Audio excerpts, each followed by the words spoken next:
Hello students, कैसे हो? और काफ़ी दिनों बाद मैं आज क्लास ले रहा हूँ और शायद पूरे 1 महीने हो रहे हैं। आशा करता हूँ आप सब घर में सुरक्षित होंगे। और जब टॉपिक्स हमारे छूटे हुए थे तो आज मैं ये करने वाला हूँ, सारे बैचेस में जो एक कॉमन टॉपिक है वो टॉपिक उठा ले रहे हैं ताकि सारे बच्चों का वो टॉपिक होता रहेगा। ठीक है, तो टॉपिक कौन सा आपने लिया है? Number system. नंबर सिस्टम पूरा का पूरा वेटेज, इसका अच्छा खासा वेटेज है सारे कंपटीशन में, चाहे आप सीजीएल में ले लें या फिर आप किसी भी रेलवेज वगैरह के किसी भी एग्जाम में ले लें। पहले इसका थोड़ा सा इंट्रोडक्शन देख लेते हैं। पहले मैं इसमें बेसिक थ्योरी बता दूंगा, उसके बाद हम इसके करीब कुछ 100-120 क्वेश्चन कर लेंगे तो आपको कॉन्फिडेंस आ जाएगा। ठीक है, चलो स्टार्ट करते हैं बिना लेट किए हुए। पहले जो नंबर सिस्टम में आपको पढ़ना है वो पढ़ना क्या है? क्लासिफिकेशन। क्लासिफिकेशन के अंदर क्या है मेरे भाई, यहाँ पर आपको ये देखना है कि नंबर को कितने तरीकों में बांटा गया है, क्या कौन कौन से नंबर हो सकते हैं, ये देखना है। दूसरा फाइंड करना है आपको नंबर ऑफ जीरोस। तीसरा वैसे फैक्टर, ये ऑर्डर में मैं नहीं लिख रहा हूँ, फैक्टर। उसके बाद आप देखेंगे रिमाइंडर थ्योरम, यूनिट डिजिट भी देखेंगे आप। तो बेसिकली नंबर सिस्टम में ये जो 4 टॉपिक मैंने लिखे हैं, 3 2 5 पॉइंट लिखे, ये इंपॉर्टेंट है।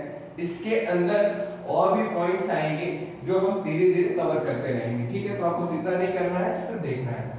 आज की क्लास में हम सिर्फ और सिर्फ बेसिक देखेंगे, नंबर सिस्टम को कैसे डिवाइड किया जा सकता है, नंबर्स कितने तरीके के होते हैं, ये आपको जानना जरूरी है। ठीक है, देखिए पूरे नंबर सिस्टम, इस ब्रह्मांड में जितने भी नंबर हैं उनको 2 तरीकों में, पहले सबसे बड़े 2 हिस्से किए गए। एक हिस्सा हुआ उसका रियल नंबर जिसे आप वास्तविक संख्या भी कहते हैं, और दूसरा हुआ इमेजिनरी नंबर। देखिए इमेजिनरी नंबर आपके सिलेबस में नहीं है, ना आपको इमेजिनरी नंबर पढ़ना है। रियल नंबर, इमेजिनरी नंबर के बारे में अगर मैं आपको थोड़ा सा बताऊं तो ये है, जैसे आपने देखा होगा आयोटा या फिर आई स्क्वायर क्लास 11 की मैथ में, ये सब इमेजिनरी नंबर होते हैं, ये आपके सिलेबस में नहीं है। आपको पूरा फोकस इस पे करना है, रियल नंबर पे। रियल नंबर वास्तविक संख्या को फिर एक 2 बड़े हिस्सों में किया गया। एक हिस्सा आपका आया कौन सा? रैशनल नंबर, और दूसरा पहला रैशनल नंबर, या फिर आप इसको बोलते हैं परिमेय संख्या। दूसरा आप है इरेशनल नंबर, और इसे आप कहते हैं अपरिमेय संख्या। ठीक है क्या? रैशनल नंबर, परिमेय संख्या। अब ये परिमेय संख्या क्या है? देखिए वो सारे नंबर जिनको p/q के रूप में लिखा जा सकता है वो क्या कहलाते हैं? Rational number. अगर आपको याद हो, एक नंबर लाइन में आप ऐसा लिखते थे, आपने 0 लिखते थे, 1 2 -1 -2 -3, लगभग ये सारे नंबर जो आप यूज करते हैं वो किस में आ जाते हैं? रैशनल नंबर में आ जाते हैं। अगर मैं इसका एग्जांपल देखना चाहूं, जैसे 2 3 4 2/5 3/7 4/8, ये सारे के सारे क्या है? रैशनल नंबर है। अगर मैं आपसे ये बोलूं क्या 2 भी रैशनल नंबर है? जी हाँ, 2 भी रैशनल नंबर है। क्यों? अगर 2 के नीचे 1 लिखना चाहूं तो 1 लिख सकता हूं, और 2/1 का जो फॉर्म है p/q के रूप में, मतलब जो इस तरीके से दिख सकता है या इस तरीके से लिखा जा सकता है, वो सारे के सारे रैशनल नंबर होंगे। ऐसे लगभग आप बोलोगे सर सबके नीचे 1 लिखा जा सकता है, तो क्या सभी रैशनल नंबर हो जाएंगे? हाँ, मैक्सिमम नंबर जो आप यूज करते हैं वो लगभग रैशनल ही होंगे। फिर इरेशनल नंबर कौन से हैं? देखिए इरेशनल नंबर की अगर बात बोलूं तो ये होता है जैसे √2 √3 पाई इरेशनल नंबर है। याद रखना, एक बार सवाल छोटा सा पूछ लेता है कि पाई क्या है, रैशनल है या इरेशनल है? तो पाई क्या है? इरेशनल नंबर है। क्यों है, कैसे है? इरेशनल नंबर के बारे में हम आगे भी देखेंगे। देखिए क्योंकि पाई जो है ये नॉन रिपीटिंग है, ये सारे दशमलव के अंदर हम देखेंगे, अभी तो छोड़ते हैं। अभी हम देखते हैं किसको? सिर्फ और सिर्फ रैशनल नंबर को। देखिए रैशनल नंबर के अंदर एक और 3 और भाग किए गए। रैशनल नंबर को एक और बड़ा भाग तोड़ा गया, वो कौन सा है? इंटीजर। इंटीजर मतलब क्या हो गया? पूर्णांक। अब इंटीजर को 3 हिस्सों में तोड़ा गया। पूर्णांक मतलब वो सारे नंबर जो लगभग पूरे हैं, आधे अधूरे नहीं है, जैसे 2 हो गया, 3 हो गया, 4 हो गया, सब पूरे हैं, लेकिन 2/3, 3/4 ये सारे क्या है, 2/3 ये पूरे नहीं है। इंटीजर पूर्णांक हो गया। अब इसके अंदर एक और हिस्सा बोल सकते हैं, इंटीजर के साथ साथ एक और हिस्सा था, वो क्या था, फ्रैक्शन। फ्रैक्शन मतलब क्या होता है मेरे दोस्त, भिन्न। ठीक है, अब देखिए पूर्णांक में लगभग ये नंबर लाइन है, इस नंबर लाइन में जो जो नंबर पॉइंटों में नहीं दिख रहे हैं वो सारे के सारे पूर्णांक होंगे। तो इंटीजर पूर्णांक को फिर 3 हिस्सों में बांटा गया। एक तो हो गया नेगेटिव मतलब हो गया ऋणात्मक, दूसरा शून्य, और तीसरा कौन सा हो गया, पॉजिटिव। देखिए एक और सवाल आपका बन सकता है, शून्य क्या है, शून्य धनात्मक है या फिर ऋणात्मक है। तो मेरे दोस्त देखो, शून्य ना इस साइड है ना इस साइड है, तो शून्य दिशाहीन है। शून्य जो है न्यूट्रल है। बाई चांस एक छोटा सा क्वेश्चन बने तो याद रखना, शून्य का कोई साइन नहीं होता, जीरो है, नो सिंबल, तो नो साइन। अब यहाँ पर जरा देखो, अगर मैं इसको और आगे तोड़ना चाहूं तो 0 से लेकर सारी पॉजिटिव संख्याएं, 0 से लेकर सारी पॉजिटिव संख्याएं वो क्या कहलाती हैं, होल नंबर। क्या कहलाते हैं दोस्त, होल नंबर। जैसे 0 1 2 3 4 कंटिन्यू। लेकिन वहीं पर होल नंबर को आप और क्या बोलते हैं, पूर्ण संख्या। पूर्ण संख्या मतलब जो पूरी है, पहले मैंने बता दिया। अब दूसरा, अगर मैं 0 को हटा दूं और यही काउंटिंग में 1 से लेकर अनंत तक ले चलूं पॉजिटिव में, तो ये सारे क्या कहलाते हैं, नेचुरल नंबर। नेचुरल नंबर मतलब होता है मेरे दोस्त प्राकृतिक संख्या। प्राकृतिक संख्या, ठीक है क्या, आप यहां तक समझ गए होंगे। अब मैं बोर्ड मिटा रहा हूं। अब जो भी डिवीजन करने जा रहा हूं वो नेचुरल नंबर के अंदर करने जा रहा हूं, क्योंकि हो सकता है इस कैमरे में यहाँ पर नीचे ना दिखे, इसलिए इसको मिटा रहा हूं। देखिए, अब जो नेचुरल नंबर के अंदर और डिवीजन करना था, नंबर सिस्टम के अंदर और डिवीजन करना था, तो एक जो बड़ा डिवीजन होगा, आगे आने वाले हैं इवन नंबर। इवन नंबर कौन से नंबर होते हैं, वो कहलाते हैं सम संख्या। वो सारी संख्याएं जो 2 का गुणन 2 के पहाड़े में आती है, फिर जो 2 का गुणनफल है वो क्या कहलाते हैं, इवन नंबर। इवन नंबर को आप 2 का गुणांक लिख सकते हैं, मतलब अगर उसका रूप देखें तो 2n के रूप में लिखा जा सकता है। ऑड नंबर क्या होते हैं मेरे दोस्त, ऑड नंबर की मैं बात करूं तो ये कहलाते हैं विषम संख्या। विषम संख्या कौन सी संख्या होती है, वो सारी संख्याएं होती हैं जो 2n+1 के रूप में लिखी जा सकती हैं। ठीक है, विषम संख्या 3 हो गया, 5 हो गया, 7 हो गया, ये सारी की सारी कौन सी है, विषम संख्या। ये दोनों नंबर आप पहले भी जानते होंगे, लेकिन अब एक इंपॉर्टेंट नंबर आ रहा है, वो है प्राइम नंबर, या फिर आप इसे कहते हैं अभाज्य संख्या। प्राइम नंबर या फिर आप इसे क्या कहते हैं, अभाज्य संख्या। ये बड़ा इंपॉर्टेंट है, क्योंकि इसमें कुछ सवाल जो है एकदम डायरेक्ट बेसिक पे ही पूछ लेता है। डायरेक्ट क्वेश्चन इसमें ऐसे हैं जो आप डायरेक्ट ही पूछ लेता है, तो इनको याद रखना पड़ेगा आपको। देखिए, प्राइम नंबर, अभाज्य संख्या। अब मेरी बात सुनो, प्राइम नंबर कौन से नंबर होते हैं, वो सारे नंबर जिनके सिर्फ और सिर्फ 2 ही गुणनखंड हैं। इसका मतलब एक तो 1 है, दूसरा वो नंबर सेल्फ है। जैसे एग्जांपल देखो प्राइम नंबर का, 2 हो गया, 3 हो गया, 5 हो गया, 7 हो गया, 9 नहीं होगा, 11 हो गया, 2 3 5 7 11। अब अगर आप इन नंबर्स को गौर से देखें, जैसे मैं 7 की बात करूं तो 7 किससे भाग जाता है, सिर्फ 1 से जाता है और 7 से जाता है। 11 किससे भाग जाता है, सिर्फ 1 से जाता है और 11 से जाता है। तो इन सारे नंबर्स कौन कौन से हैं, वो सारी संख्याएं, ये सारे नंबर्स कौन से, प्राइम नंबर। यहां पर एक इंपॉर्टेंट चीज याद रखिएगा, सिर्फ 2 ही एक ऐसा नंबर है, सिर्फ 2 ही एक ऐसा नंबर है जो इवन भी है और प्राइम भी है। तो इवन प्राइम सिर्फ एक नंबर है, वो कौन सा है आपका, 2। ठीक है, अब एक बात सुनना, प्राइम नंबर को आप किस फॉर्म में लिख सकते हैं, जैसे आप इवन को कैसे लिख सकते हैं, 2n, और को कैसे लिखते हैं, 2n+1। तो आप प्राइम नंबर को आप कैसे लिख सकते हैं 6n+1 और 6n-1 के रूप में लिखा जा सकता है। लेकिन यहाँ पर एक शर्त है, वो नंबर जो होने चाहिए वो 3 से बड़े होने चाहिए। जैसे अगर मैं आपसे बोलूं क्या 7 को मैं 6 × 1+1 के रूप में लिख सकता, आप बोलेंगे हाँ लिख सकते हो। मैं अगर आपसे बोलूं 11 को लिखना चाहूं तो 6 × 1+5 लिख सकता हूं, सॉरी 6 × 2-1 लिख सकता हूं, तो 6n+1 और 6n-1।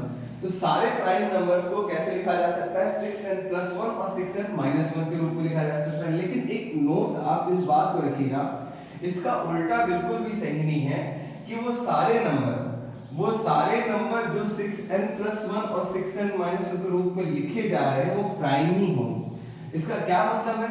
इसका मतलब ये है कि जैसे मैं आपसे बोलूं 25 6n+1 के रूप में लिखा जा सकता है, क्योंकि 25 को 6 × 4+1 लिख सकता हूं मैं। 49 की बात करूं तो 6 × 8+1 लिख सकता हूं, ये भी लिखता हूं। लेकिन इनका रूप जो है 6n+1 का ही है, लेकिन ये दोनों प्राइम नहीं है। तो यहाँ पर नोट करने वाली बात ये है कि वो सारे प्राइम नंबर को जो 3 से बड़े हैं उनको इस फॉर्म में लिखा जा सकता है, 6n+1 और 6n-1 के फॉर्म में लिखा जा सकता है। लेकिन इसका उल्टा बिल्कुल सही नहीं है कि सारे नंबर जो इस तरीके से लिखे जा सकते हैं वो प्राइम ही हो। ठीक है, प्राइम नंबर की कहानी। अब कुछ चीजें आपको जो प्राइम नंबर में याद करनी चाहिए वो क्या है। पहली चीज कि भाई प्राइम के अंदर थोड़ा सा और डिवीजन देख लेते हैं, फिर आगे बढ़ते हैं। प्राइम में एक नंबर होता है दोस्त को प्राइम, जिसे आप सह अभाज्य भी बोलते हैं, सहअभाज्य संख्या।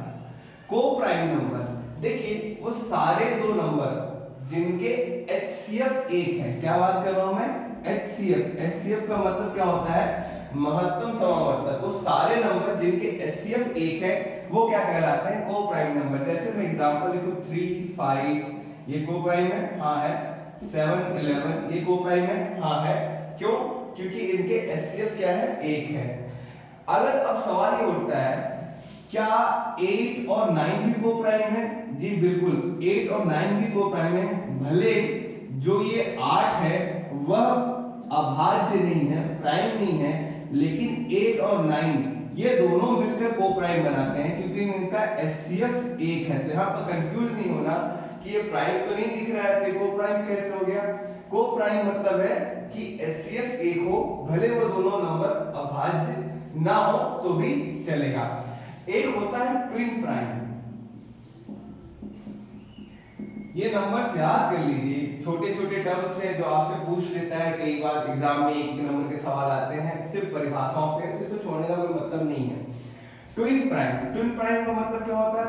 वो सारे नंबर जिसमें अंतर 2 का हो। जैसे मैं आपसे बोलूं 3, 5, 11, 13, तो ये सारे नंबर जिनके अंतर 2 का है और प्राइम है, वो क्या कहलाते हैं? Twin prime. तो मेरे ख्याल से यहां तक आपको बात समझ में आ गई होगी। ये क्लासिफिकेशन आपका प्राइम नंबर तो हो गया। अब यहाँ पर जो याद करो, जो पहले अगर थोड़ा सा वीडियो आप देखेंगे, मैंने यहाँ पर लिखा हुआ था फ्रैक्शन या फिर भिन्न, तो मैं उस हिस्से को उठा रहा हूँ। फ्रैक्शन या भिन्न, देखो एक जो इंपॉर्टेंट नंबर है वो फ्रैक्शन है। फ्रैक्शन या फिर आप इसको दशमलव भी बोल लें, जो बोलना चाहे। फ्रैक्शन को 2 हिस्से में बांट सकते हैं आप। किसमें? एक तो होगा आपका टर्मिनेटिंग, दूसरा होगा आपका नॉन टर्मिनेटिंग। टर्मिनेट का मतलब ही क्या हो रहा है? जो रुक जा रहा है। नॉन टर्मिनेटिंग का मतलब क्या हो रहा है? जो बढ़ता जा रहा है। लेकिन अब सवाल ये होता है कहां पर रुक रहा है, कहां पर बढ़ता जा रहा है। देखिए जैसे मैं एक एग्जांपल ले रहा हूं यार, मैं आपसे बोलूं 3/5 को अगर मैं आपको डिवाइड करूं तो देखो 0.6 आ जाएगा और ये टर्मिनेट हो जाएगा। पॉइंट के आगे नंबर नहीं बढ़ रहा है। अब आप बढ़ाना चाहे तो 0, 0, 0 बढ़ा दीजिए, लेकिन वो कोई मतलब नहीं है। तो टर्मिनेटिंग आपको समझ में आ गया कि पॉइंट के बाद रुक जा रहा है। जैसे एक और एग्जांपल 4/5 ले लेते हैं, क्या हो जाएगा? 0.2 हो जाएगा। नॉन टर्मिनेटिंग का मतलब क्या होगा? जो नहीं रुकेंगे।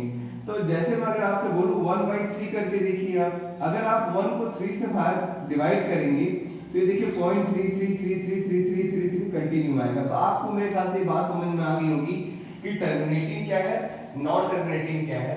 अब जो हम देखने जा रहे हैं इसमें तो कुछ ऐसे खास नहीं है, लेकिन अब हम ये देखने जा रहे हैं कि जो पॉइंट के बाद नंबर बढ़ते जाते हैं, इसको आप ऐसे भी लिख सकते हैं जैसे 0.3333, तो इस रिपीटेशन को आप ऐसे लिख सकते हैं 0.3 के ऊपर बार। मतलब इस बार का ही मतलब क्या है कि नंबर बढ़ता जा रहा है। जो अब हम सीखने जा रहे हैं वो ये सीखने जा रहे हैं कि नॉन टर्मिनेटिंग में हम कैसे, नॉन टर्मिनेटिंग लेकिन रिपीटिंग, मैं रिपीटिंग क्यों बोल रहा हूँ अभी आपको समझ में आएगा। जो नॉन टर्मिनेटिंग नंबर है लेकिन रिपीटिंग हो रहे हैं, उनको p/q के फॉर्म में कैसे लिखा जा सकता है, ये हम देखते हैं। ठीक है, तो देखो जैसे एग्जांपल ले रहा हूं मैं, पहले मैं बेसिक बता रहा हूं ना, सुनो इस बात को सुना जाता है कि अगर जैसे मैं बोलूं x इक्वल टू क्या दिया हुआ है 0.777 डॉट डॉट डॉट, और मैं आपसे बोलूं कि x को p/q के फॉर्म में लिखना है, किसमें लिखना है, p/q के फॉर्म में लिखना है, तो आप कैसे लिखेंगे।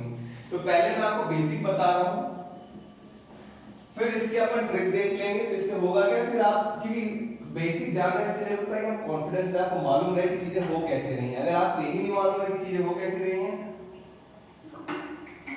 तो एग्जाम में फिर आप नहीं कर पाओगे। ठीक है, और आपका बेसिक मालूम होने से कॉन्फिडेंस भी होता है, तो इसको ध्यान रखना है, कॉन्फिडेंस आना चाहिए, मैथ्स बेसिक आपको आना ही चाहिए। तो जैसे x इक्वल टू 0.77 है, तो मेरा टारगेट क्या है, मेरी चाहत क्या है कि मैं x को p/q के फॉर्म में लिखना चाहता हूं। तो मेरी बात सुनो, x को पहले मैं मल्टीप्लाई करूंगा 10 से, तो क्या ये 10x हो जाएगा। अब जब मैं 10 से मल्टीप्लाई करूंगा तो पॉइंट इधर से क्या आ जाएगा, तो 7.77 ये आ जाएगा। अब अगर मैं इन दोनों को सब्ट्रैक्ट करूं, इसमें से इसमें सब्ट्रैक्ट करूं, इसमें से इसको सब्ट्रैक्ट करूं, तो 10x में से x घटाऊंगा तो कितना हो जाएगा दोस्त, 9x हो जाएगा। और 7.777 तो देखो ये जो रेल बन रही है 0.777 की वो कट जाएगी, और यहाँ पर क्या बचेगा, सिर्फ और सिर्फ 7 बचेगा। तो x इक्वल टू कितना आ गया, 7/9 आ गया। तो मेरी बात सुनो, x इक्वल टू कितना आ गया, 7/9। ये तो हो गया इसका बेसिक, लेकिन ये जरूरी तो नहीं है पॉइंट के बाद जस्ट रिपीटिशन हो जाए। पॉइंट के बाद हो सकता है कोई एक नंबर आए, जैसे मैं बोलूं पॉइंट के बाद 2 आए, उसके बाद रिपीट होना शुरू हो। तो इन सारे नंबर्स को आप इजीली p/q के फॉर्म में लिख सकते हैं। सब में यही आपको मेथड अपनाना है, लेकिन मैं अब आपको थोड़ा सा जल्दी बता देता हूं कि ट्रिक से आप कैसे कर सकते हैं। ठीक है, तो चलो देखो इधर, जैसे एक नंबर लिख रहा हूं, पहले छोटे नंबर लिखें 0.8 के ऊपर बार। अगर इसको p/q के फॉर्म में लिखना है तो आपको कुछ नहीं करना है, आपको ये देखना पॉइंट के बाद कितनी संख्या रिपीट हो रही है। पॉइंट के बाद कितनी संख्या रिपीट हो रही है, 8, क्योंकि ये कुछ और नहीं लिखा है, 0.8888 लिखा है। तो आप अगर एक संख्या लिख रही है तो आप 8 के नीचे क्या निकाल दें, 9 लिख दें, बस, और कुछ नहीं करना, और कुछ ही नहीं करना। जैसे मैं आपसे बोलूं 0.7 के ऊपर बार, तो आप क्या लिख सकते हैं, 7/9 लिख सकते हैं। 0.5 के ऊपर बार, तो आप इसको क्या लिख सकते हैं, 5/9 लिख सकते हैं। लेकिन इतना इजी नहीं है, ये सारी चीजें आपको कहां पर आ जाएंगी, सिंपलीफिकेशन में आएंगी, जहां पर आपको क्वेश्चंस बार में दे देगा और आपको सॉल्व करने होंगे। अब आपका जो एरिया ऑफ इंटरेस्ट होना चाहिए वो क्या होना चाहिए, जैसे मैं बोलूं 0.23 के ऊपर बार, अब मैं इसको p/q के फॉर्म में लिखना चाहता हूं। तो आपको करना क्या है, ध्यान से सुनना, स्टेप सुनना। पहले स्टेप में आपको करना क्या है, सबसे पहले आपको ये देखना है कि कितने नंबर ऐसे हैं जो रिपीट हो रहे हैं। तो आप बोलिए कितने नंबर, एक 3 ही तो है जो रिपीट हो रहा है। अगर 3 ही रिपीट हो रहा है तो आप अपॉन लिखिए, अगर एक नंबर रिपीट हो रहा है तो नीचे कितने 9 लिखेंगे, 1 9। फिर आपको देखना कितने नंबर ऐसे हैं जो रिपीट नहीं हो रहे हैं। तो जो रिपीट नहीं हो रहा वो कौन है, 2, उतने 0 लिख दीजिए। एक नंबर रिपीट नहीं हो रहा था इसलिए 0 लिख दिया। अब बताओ अगर इस बार को मैं छुपा लूं, इस बार को मैं छुपा लूं तो नंबर क्या बन रहा है, 23। तो यहाँ पर लिखिए 23, और जो रिपीट नहीं हो रहा है उसको सब्ट्रैक्ट कर दीजिए, 23 में से 2 हटा देंगे तो क्या हो जाएगा, 21/90 हो जाएगा। ठीक है क्या, यहाँ पर आपको बात समझ में आ गई होगी। एक और नंबर ले लेते हैं, जैसे मैं आपसे बोलूं 0.43 के ऊपर बार, तो कुछ 4 थोड़ा सा बड़ा ले लेते हैं, 0.513 के ऊपर बार। तो देखो घबराना नहीं है, बस आपको सोचना है, सबसे पहले आपको देखना भाई बार कितने नंबर्स के ऊपर, ये 13 के ऊपर बार है, तो यहाँ पर क्या 2 नंबर्स के ऊपर बार है। अगर 2 नंबर्स के ऊपर बार है तो 2 बार 9 लिखूंगा। कितनी संख्या है जो रिपीट, नहीं हो रही तो आप बोलेंगे एक संख्या जो रिपीट नहीं हो रही है। तो अगर एक संख्या है वो कौन सी संख्या है, 5 ही तो है, तो एक संख्या रिपीट नहीं हो रही तो मैंने यहाँ पर एक जीरो लगा दिया। अगर मैं बार को हटा दूं तो ये कितना बन रहा है 513, और इसमें से क्या मैं हटा दूंगा जो रिपीट नहीं हो रहा है, 5 रिपीट नहीं हो रहा तो 513 में से 5 हटा दूंगा तो कितना हो जाएगा 508 बटे 990। आप इसको छोटा करना चाहें तो और भी छोटा कर सकते हैं। आप जल्दी से एक सवाल और करते हैं, इसके बाद फिर आगे बढ़ेंगे। मेरे दोस्त इसको तुम पहले ट्राई करो, घर में मेरे से पहले ट्राई करना। 0.237 के ऊपर बार, इसको आपको करना है, जल्दी से करिए। आप क्या जल्दी से नहीं बता सकते एक संख्या रिपीट हो रही है, एक कितने नहीं रिपीट हो रहे हैं, दो रिपीट नहीं हो रहे, तो 237 में से कितना घटाना, 237 में से कितना सब्ट्रैक्ट करना है 23, तो 237 में से 23 घटा दोगे तो कितना हो जाएगा 237 में से 23 घटाना है तो 217 207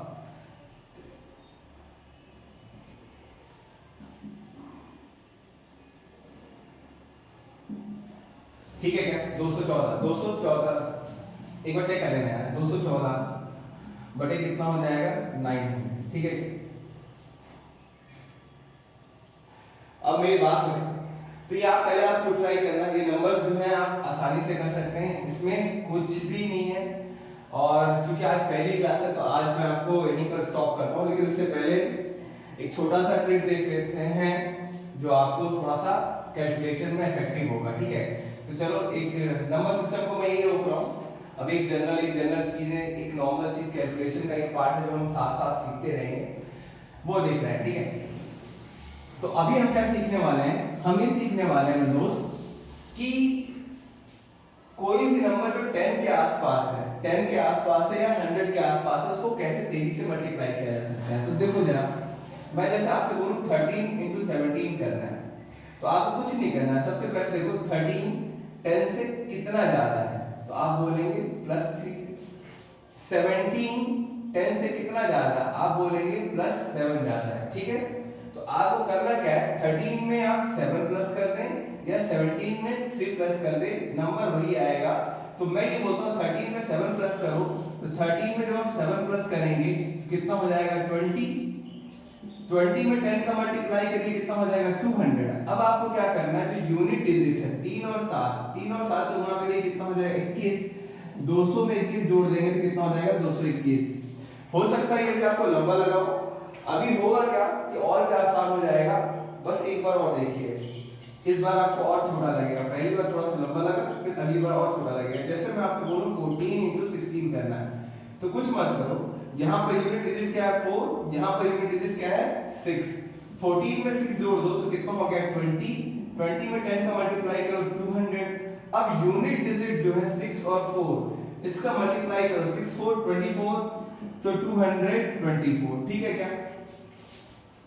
अब और एक नंबर ले लेते हैं, जैसे मैं एक बात बोलता हूँ 17 इंटू क्या करना है, मान लीजिए मुझे करना है 14 करना है या फिर किसी भी तरह, तो 17 + 14, तो यहाँ पर यूनिट डिजिट देखो क्या है 7, यहाँ पर यूनिट डिजिट क्या है 4। 17 में 4 ऐड करो कितना हो जाएगा 21।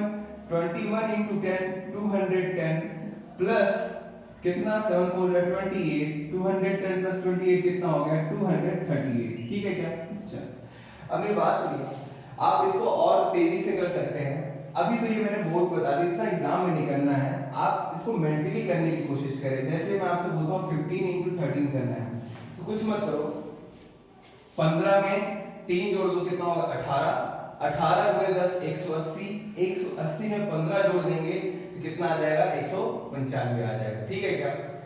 15 और 10 कितना हो गया, देखो करना क्या है, 15 में 10 का गुणा किए, 15 में 3 जोड़ दिया तो कितना हो गया 18। 18 में 10 जोड़ दिया कितना गुणा कर दिया 10 का, तो 180। 180 में 15 जोड़ देंगे तो कितना हो जाएगा 195, ठीक है। हो सकता है ऐसी क्लास इसको प्रैक्टिस करना, आज की क्लास थोड़ा सा ऊपर नीचे रही हो क्योंकि पहला दिन था मेरा भी, कल से हम थोड़ा सा और एक्सपर्ट हो जाएंगे तो चीजें और बेहतरीन तरीके से करेंगे, ठीक है। चलो थैंक यू वेरी मच, कल मिलते हैं।